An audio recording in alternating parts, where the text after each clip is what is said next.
Welcome everyone. Thank you all for coming tonight. The talk tonight is about how we create experience in other people's minds. Now, you could do it very quickly if you wanted to. You could just jump off a cliff on a bungee, and that would probably work just as well. I'm going to have to do that from time to time. Now, as far as I can work out, there are only two things that we're actually in control of. One is attitude, and the other is effort. And attitude is our thinking and our mindset, and effort is the resources that and the energy that we can mobilize. So right thinking and right action. Now, several years ago, a friend of mine and I went to Mont Blanc to attempt the summit. And we had a wonderful French guide who wasn't so wonderful, and he tried to persuade us that actually perhaps I wasn't, me personally, wasn't capable of actually getting to the summit. And you know how it is, your head goes down and your eyes go down and you think, oh, maybe I'm not capable of doing this. And I began to believe that I was incapable of doing it. And I think he had a meeting in Chamonix that he wanted to get back to. Anyway, so luckily my friend spoke up for me, and he told me to get my head in the right place. And he also said to me, he said, we came here to do this together. So I felt an obligation, not just to him, but to me as well, to myself. So with an enormous amount of effort, we left the next day at 2 a.m. and we summited just as the sun was rising and touched the peak of Mont Blanc, and that's at 4,810 meters above sea level. Now each step as you approach the summit is the most ridiculous amount of effort you can imagine. Your lungs feel like they're caving in, you feel sick, you have a headache, and we desperately wanted to give up, particularly on the way down. Now, my friend, who is actually here tonight, took out his credit card and said to the guide, he said, look, I'll pay for a helicopter to take me off. At which the guide said, the only way you get off this mountain with a helicopter is if you dare. So mountains force you to step out of your sphere of comfort and focus your mind and your physical resources, because the problem is that a lack of focus on the mountains is very, very, very expensive. So right thinking, right action. Now, a couple of years later, now this is him in the mountain. It's not a terribly clear photo, but that's him in the mountain, that's me on the mountain, that's in Switzerland. So a couple of years later, the same friend got himself into a very complicated mess. I mean, really complicated. And his head and his thinking were in completely and utterly the wrong place. And he fell off the wall. And he broke nearly, I don't know, nearly all the bones in his body, or if not all the significant bones in his body. And he thought he may never walk again. So all his friends and all his loved ones rallied round, and he said to me at one point, I'm not sure that there's any point in continuing. So he got his head straight, and he applied his effort, he found focus, he actually found love as well, and he fully recovered, or almost fully recovered. And now, of course, like an idiot, he's racing classic cars. So the point is that some mindsets are harder to change than others. But I think he found the right thinking, but possibly a bit too much of the right action. The difficulty is that often the problem that needs a solution is in someone else's mind. And that someone else's problem is different from ours. And yet sometimes we're able to persuade, to manipulate, and to change how they think and how they behave. Now it's difficult because people don't think how they feel, they don't say what they think, and they don't do what they say. So on the surface, they may think that what they want. They may think that what they want, for instance, is a classic sports car.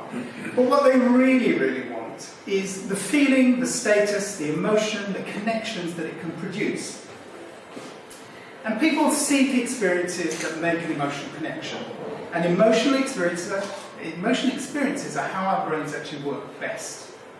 So design is all about making an emotional connection. And designing for experience is manipulating other people's emotions by design. So emotional experience and empathy are at the very heart of creative thinking. Now, the kind of attention that we bring to bear on the world changes the nature of the world that we actually attend to. And the kind of attention that we give it and how we apply our resources to it changes how other people view it and give it their attention. Now, a mountain, to some people, is a landmark.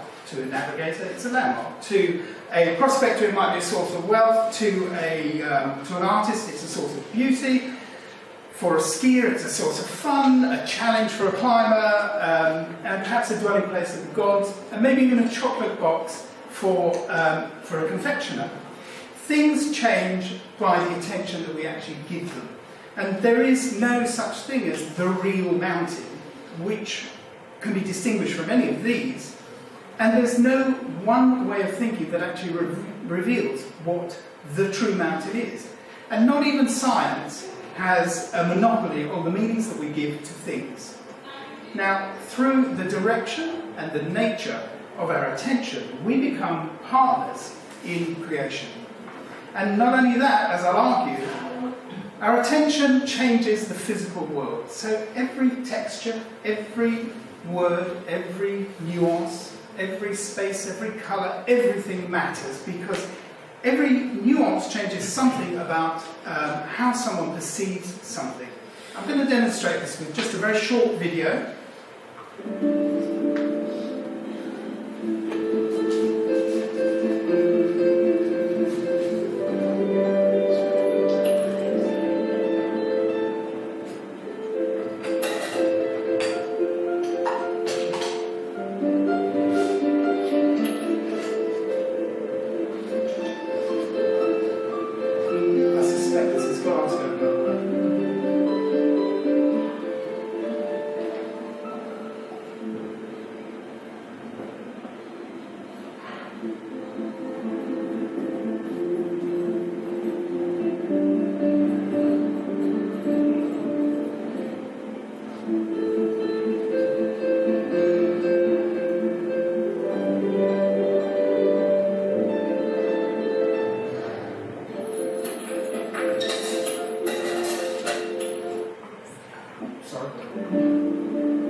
Oh, sorry, start again. I apologise. There are slight technical glitches.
Today what I'm going to try and explain to you is how our brains take meaningless information and convert it into meaningful experiences, and that changes how people feel and how they behave.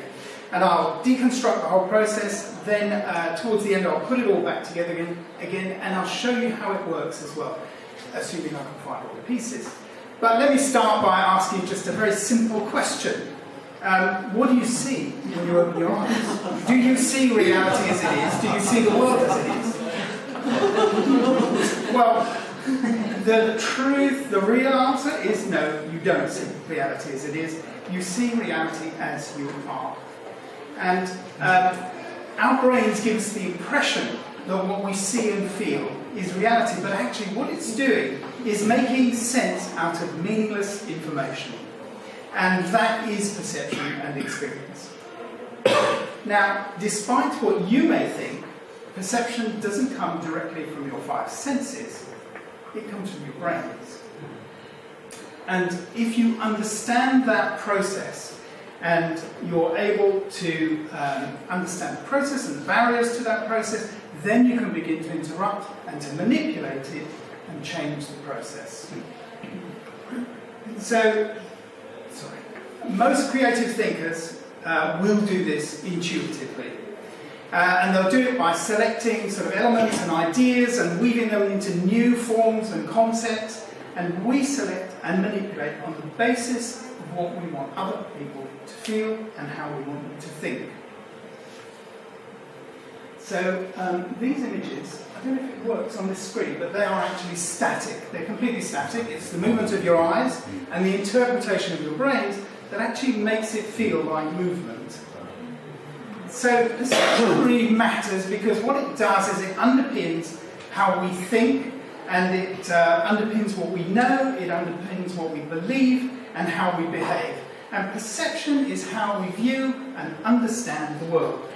So perception is what gives us our sense of self, and perception is how we experience and make sense of all incoming information from our senses. So we attach patterns and meanings to events so that we can predict how things will behave. And that reduces the unknown and the unpredictable.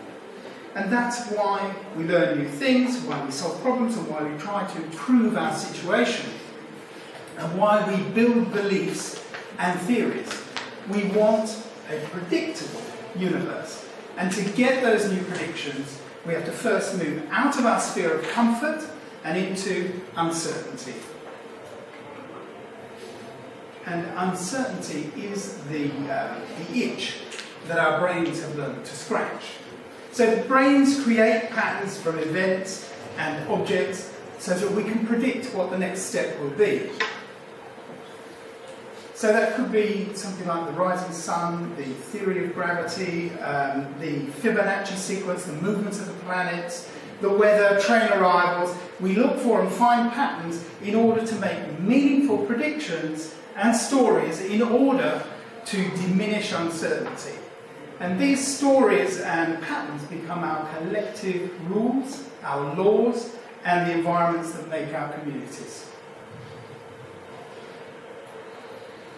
Now, once we've established a pattern and given it meaning, we use it to build what we call our assumptions.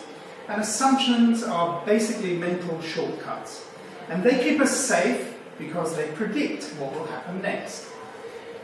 So there's obviously a paradox here, or a dilemma, is that predictability and assumptions prevent innovation and creative thinking.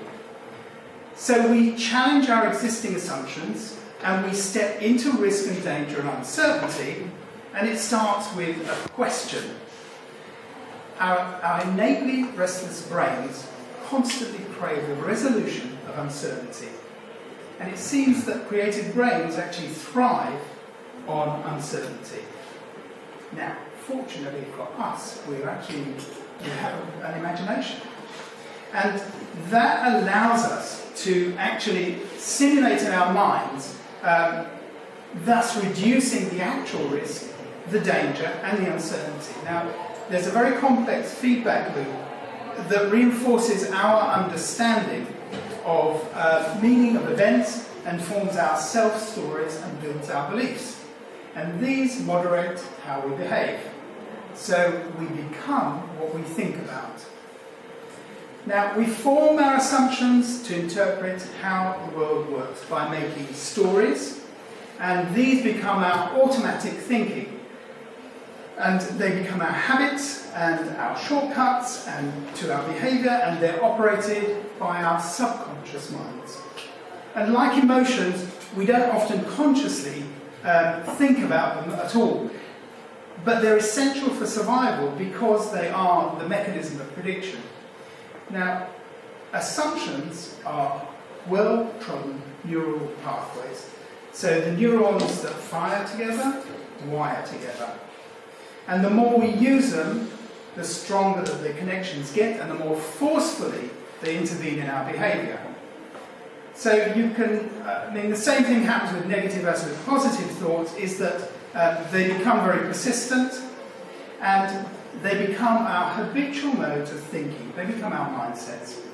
So creative thinkers, and hopefully that's also designers and everybody else, step outside or are helped to step outside this assumptive, habitual thinking sphere. So you might ask, why do we need assumptions if they hold us back? Well, if we had to think about every single thing that we do, then like breathing or driving a car or raising your arm or keeping your heart beating, then you would be overwhelmed with the amount of completely and utterly meaningless information and that has no relevance, meaning or importance. And there's nothing that would give you any reason to think that it had any importance. So assumptions save mental energy. And as an example, a chess grandmaster, whilst playing in a seated tournament for a whole day, will use something like 6,000 calories just sitting. So thinking uses a lot of energy. And that's why the brain tries to save energy.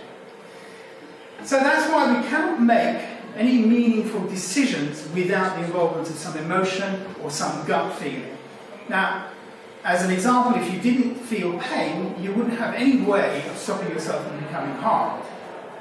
So, if you were to assume that the rustling in the grass behind you is a tiger, then a quick reaction, an automatic reaction, may save your life. And at the very, very worst, what it will do is actually sort of keep you safe. So, it's better to assume a false positive than it is to assume a false negative, like, oh, it's just the wind, because then you really would end up dead. Now, assumptions reduce our uncertainty. They become deep thinking, predictive habits, and they reduce the effort of creative and new thinking. And how we interpret incoming information, our perceptions, depends on our assumptions. And our assumptions depend on and form our beliefs. But you can't keep good thoughts down forever, and it always starts with a question. And when we think creatively, we cannot help but step outside of the bubble.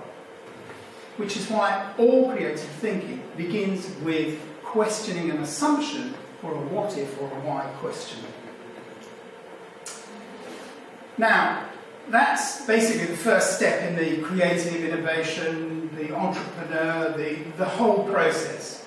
So, for instance, a rock doesn't have any inherent meaning or purpose in and of itself, and money means something only because we agree between ourselves that it has meaning or purpose.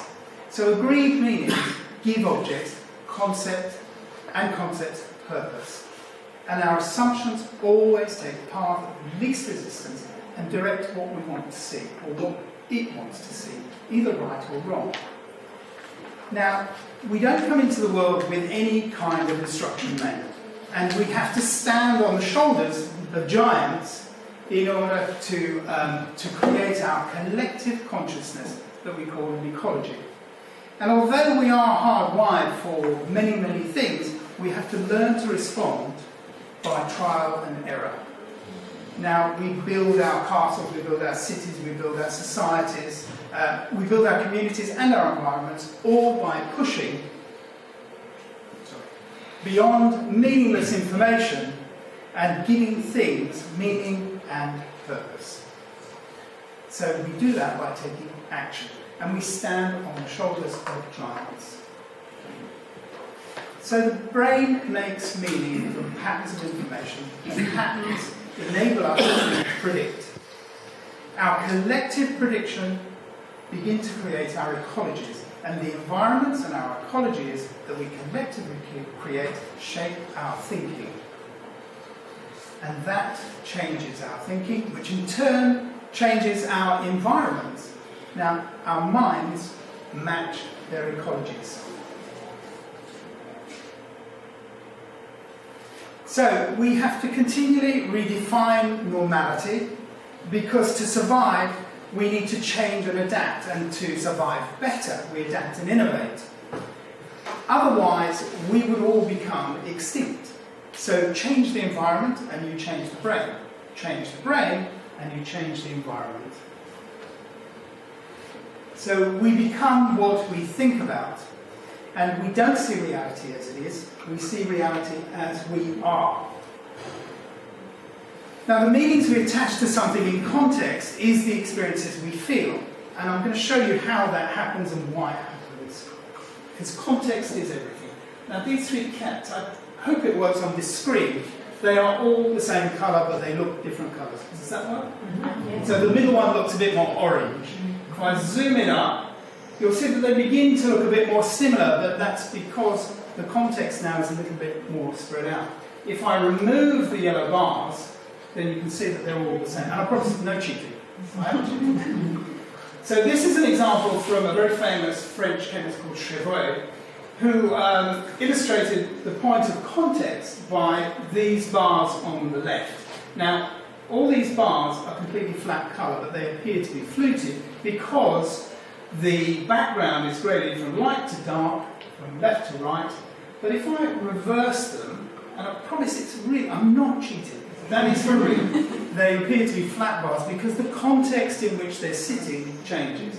The same thing with the lines on the right here, which are all parallel, but we can interrupt that and make it very difficult by the context to see them as parallel. If I remove the red lines, it becomes almost impossible to see those lines as parallel. You see, the brain deals in patterns and stories and relationships, but not in absolutes. So, detecting differences, which is making patterns, telling stories, which is pattern and meaning making, are integral to the functioning of our brains. And our perception in any given situation is only a measure of the usefulness of the response, and that trumps objective reality. So we're not passive listeners to these stories, we're the active storytellers, and we're creating them as well, because usefulness is more important than accuracy for evolution. Right, now a bit of audience participation. Can you read those sentences, the covered ones? Right, very good, well done. You've all got it. Yeah. So you've all got it. So this is your brain applying its history and its experience with language, and it reads what would be useful based on what you know from the past. And these are the constructs of history and culture. So we're responding to context, and that limits us. So our brains look for the most useful way to actually make some meaning by filling in the blanks. And the letter strings are inherently meaningless unless we fill in the blanks and attach meaning to them. So our perception in any given situation is only a measure of the meaning and the usefulness that we attach to it, and that trumps objective reality. So we're not passive listeners to ever-changing stories in our brains. We are the storytellers, and we're writing them as well. Our brains can imagine worlds and scenarios, and we create perceptions without necessarily the risk of taking the action. Now, if we change how we think, we can change how we behave, or even how other people behave. And if we change our behaviour, we can change how we think, or how other people think. And of course, as I said earlier, it might be a bit quicker to change how someone thinks if you just see someone running at you with a machete or a gun. But, you know, to change minds and other minds is very, very easy to do, and it's something that we do all the time. And I'm sure that now you have a picture of a man running at you, or maybe a woman, I don't know, with a machete and a gun.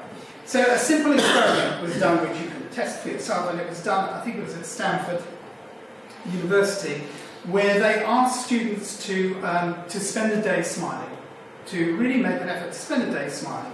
And you can do the same, because if you put a pencil in your mouth and make your mouth crease up, you actually, what you're doing is you're making your muscles contract. The contraction of the muscles says, oh, my muscles are contracting, and the brain is thinking, why? And you're thinking, I only do that when I smile, therefore I must be happier. Now what they found in the research was that, that all the students, or nearly all the students, felt much more optimistic and much happier at the end of the experiment. So your physicality can actually change the way you think as well, even though the cheeks were a bit tired. So athletes nowadays spend an awful lot of time visualizing their sport. And motor imagery, mental simulation is a sort of like a cognitive rehearsal. Visualization is a simulation of a future, and it's designed to influence behavior, and that's why athletes use it. And simulations and visualizations are in fact a sort of what-if question. Now, it isn't just our lived perceptions that actually change what we think, it's our imagined ones too, because the same areas of the brain fire up.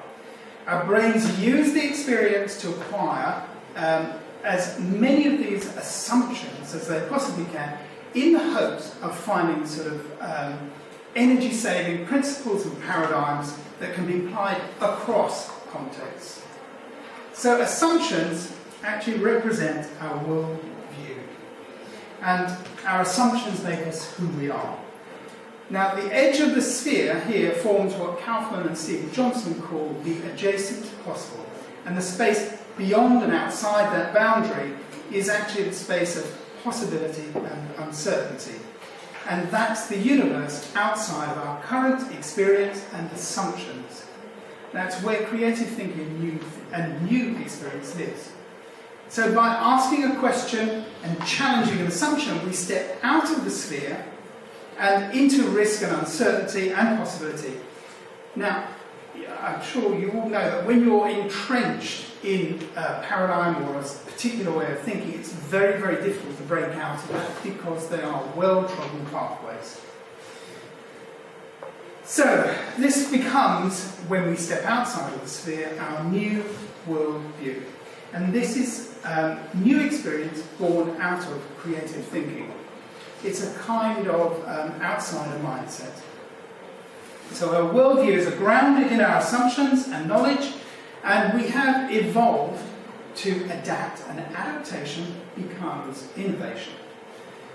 So if you have a wide field of reference, that means, let's say, theoretically, a bigger sphere, that means that you have more possibilities to step into different areas of probabilities in the hopes of finding new or interesting solutions.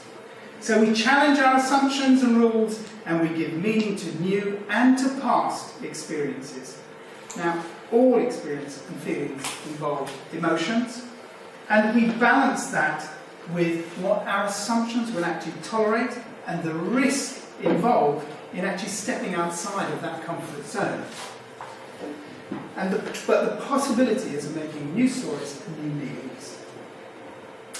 So, something that draws us out of that sphere, as I said, is when we challenge an assumption and a question pulls us towards that new meaning. So, embracing uncertainty and becoming comfortable with doubt, we make a plan for a different future, and that is what design and creative thinking and innovation and entrepreneurship and all of those types of thinking are. It always starts with a gut feel. It starts with an intuition, it starts with a question, and it starts with doubt. Now, before Isaac Newton, gravity simply didn't exist, because nobody challenged why or questioned why do things fall down, particularly apples. The same with Einstein is that before Einstein there was no such thing as relativity. It may have been alluded to by some others, but it didn't actually exist because nobody asked what happens if I travel on a light beam at the speed of light. Now, we all know that light travels faster than sound, and that's probably why some people need to be a bit brighter until they actually start speaking. So one of my great heroes is, scientific heroes, is Richard Feynman, who said, "I can live with doubt and uncertainty and not knowing, but I think it's much more interesting to live not knowing and not have answers." So I think the step that's taken is always emotional, it's always vague, it's always a bit misty, and it's expressed in feelings and in intuitions, and particularly doubt. And creative thinkers and innovators, and that sort of means everybody, really, except maybe accountants and architects, mechanical services, and everybody, apart from them. But everybody engages their emotions and intuitions, and they use them through a medium to manipulate and communicate with other people's emotions, because emotions are physical. Now, it's not just creative thinking that works this way. It's almost all negotiations, almost all discussions are based around this sort of thinking of trying to change what someone else would think on the basis of what you feel is acceptable that you think. So the key strategy that we use for experience design is we model ourselves as guinea pigs, and then we simulate in our minds what other minds will feel. And that's very, very similar to what actors and directors and filmmakers do. We empathise with our understanding of other people's emotions and experience, and we manipulate their feelings and emotions to change their behaviour.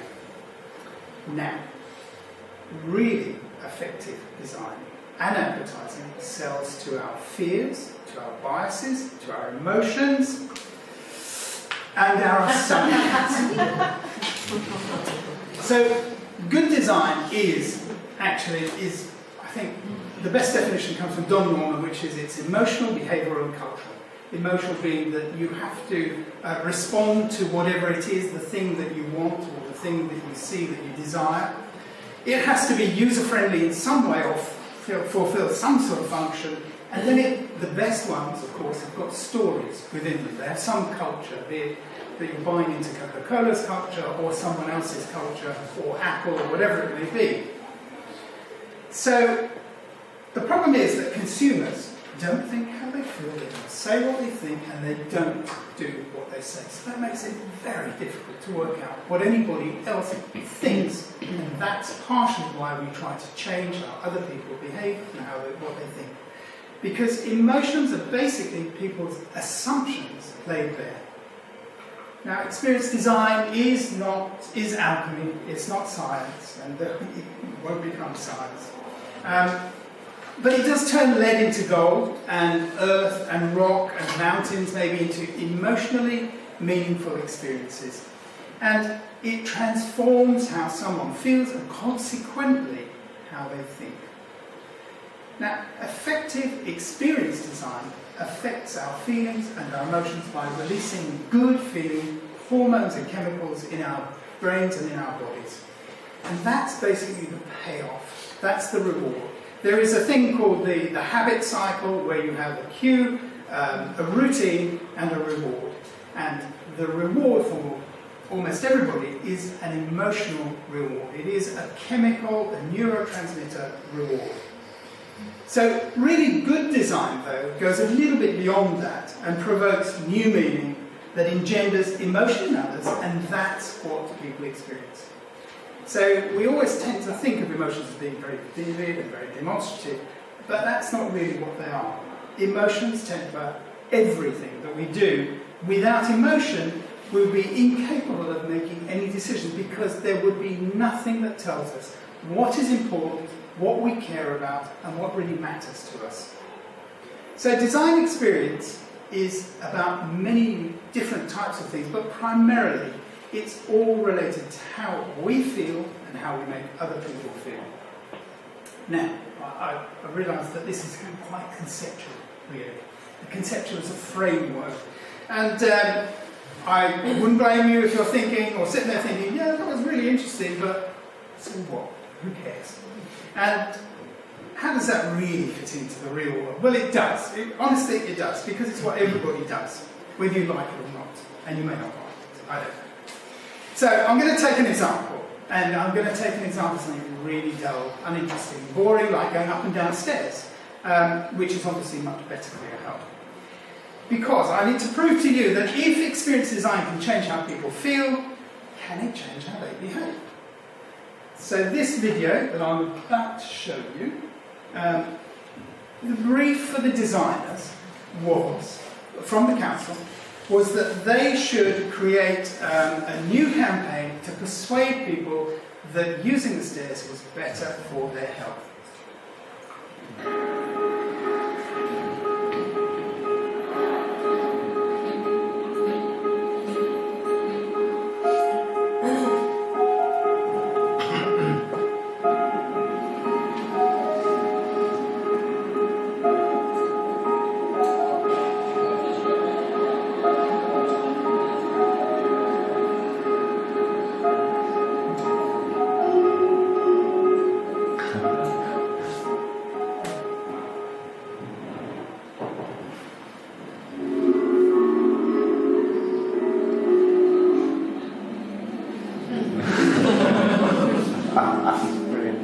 It's just wonderful, isn't it?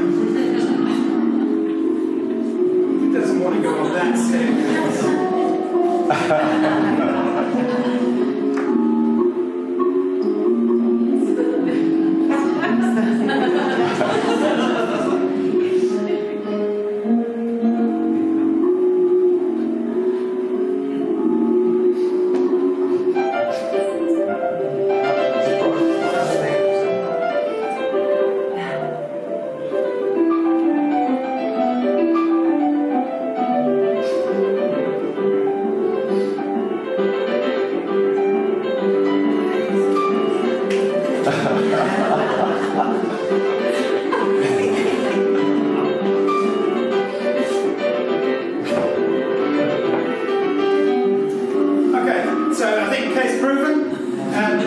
Persuaded to change their behaviour by design, by making unusual connections, by challenging assumptions, perceptions and behaviour were changed.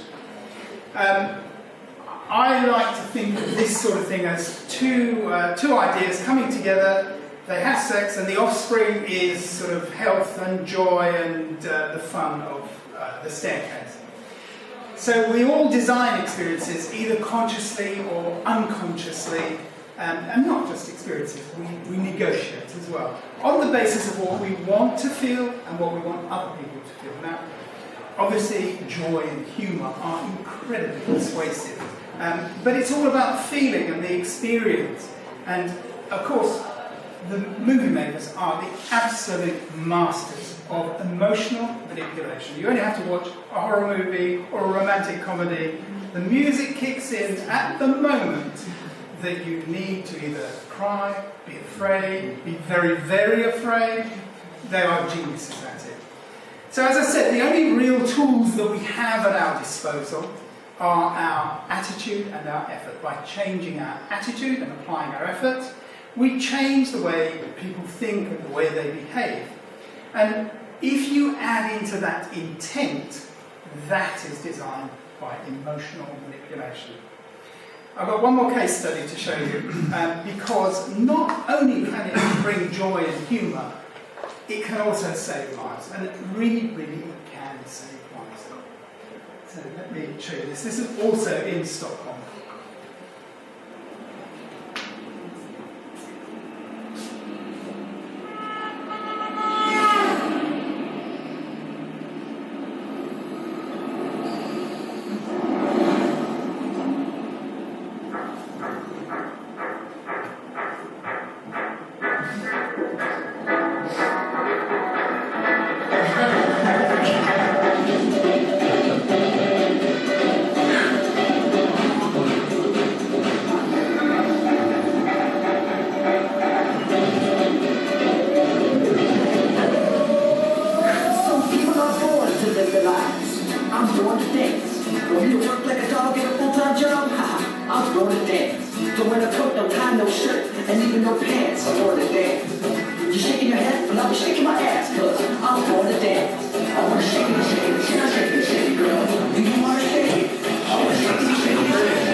Watch should dance now.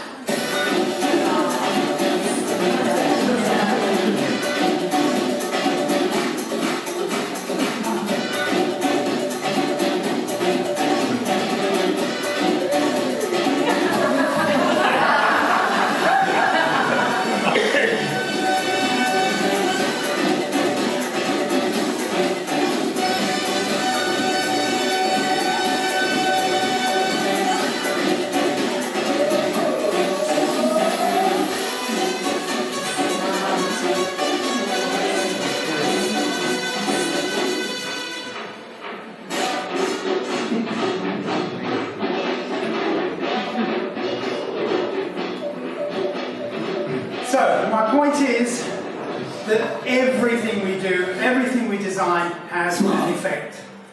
By becoming aware and understanding the motivations and the thinking and the behaviour, we can and we do change how other people feel.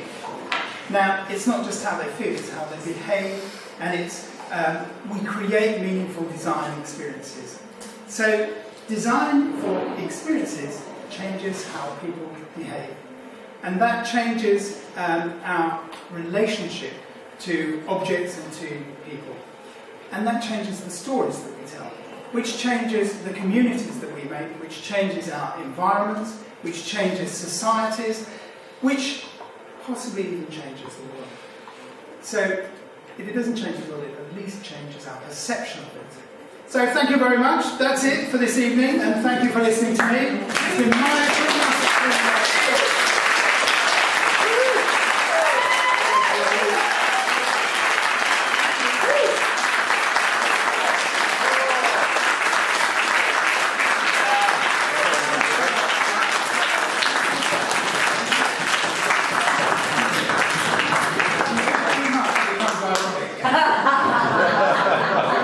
Thank you very, very, very, very much for coming, honestly. Thanks, Charles. Sorry about my auto prompt, but that's life. Good, hope you enjoyed it.